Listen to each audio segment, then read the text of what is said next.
La Grande-Bretagne patriarcale est menacée par le franc-parler de Meghan Markle, a affirmé un commentateur royal. S'exprimant dans l'émission Prince and the Press de la BBC, la chroniqueuse et présentatrice Rachel Johnson a déclaré que la famille royale faisait toujours partie d'un pays très patriarcal et hiérarchique. Elle a suggéré que certains journalistes préfèrent Kate parce qu'elle n'est pas politique et n'ouvre pas beaucoup la bouche en public. Elle a déclaré, il y a des femmes journalistes, qui disent en gros Kate est parfaite, si est notre rose anglaise. Ils ont un modèle parfait de ce qu'ils veulent qu'une femme royale soit, pas politique, n'ouvre pas beaucoup la bouche en public, qui fait des discours très courts et scénarisés sur des sujets très sûrs. Alors que Meghan Markle parlera de la pauvreté menstruelle. Elle parlera de racisme. Elle parlera d'autonomisation des femmes. Ce sont des sujets déclencheurs dans ce pays, où la famille royale, bien qu'elle ait été dirigée par la reine pendant 70 années impaires, est toujours un pays très patriarcal et hiérarchique. Meghan Markle a récemment fait l'objet d'une controverse pour s'être prononcée contre le manque de congé parental payé aux États-Unis, en écrivant une lettre au Congrès pour les exhorter à introduire la mesure.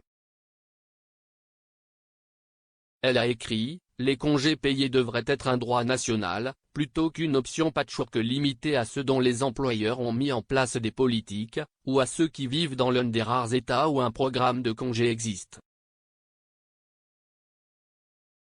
Si nous voulons créer une nouvelle ère de politique sur la famille d'abord, assurons-nous qu'elle inclut un programme de congés payés solide pour chaque Américain qui soit garanti, accessible et encouragé sans stigmatisation ni pénalité. La deuxième partie de Les Princes et la Presse, qui explorait la sortie de Meghan et Harry de la famille royale, a été diffusée sur BBC Two à 21 h lundi soir. Cela survient après que le prince Harry se soit plaint à la BBC de l'utilisation proposée du mot Megoi comme titre de l'épisode. La BBC a ensuite changé le titre de la deuxième partie de son documentaire, choisissant d'utiliser à la place le terme Sussexite.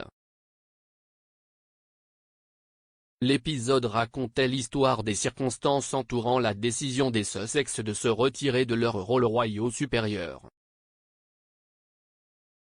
En plus des commentaires de Madame Johnson, l'épisode a également vu l'avocate de la duchesse de Sussex, Jenny Afia, riposter aux allégations d'intimidation contre le royal de 40 ans.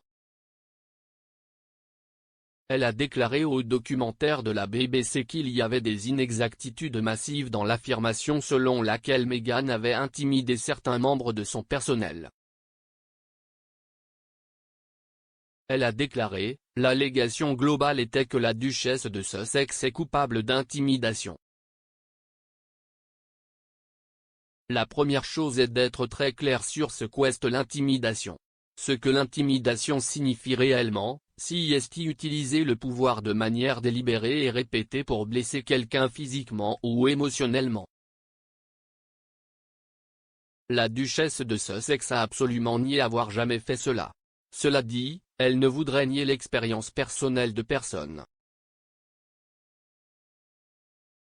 La BBC a contacté Buckingham Palace, Clarence House et Kensington Palace pour commentaires.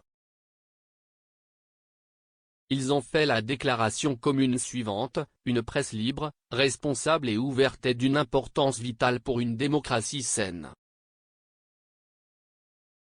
Cependant, trop souvent des allégations exagérées et infondées provenant de sources anonymes sont présentées comme des faits. Il est décevant que quiconque, y compris la BBC, leur donne de la crédibilité.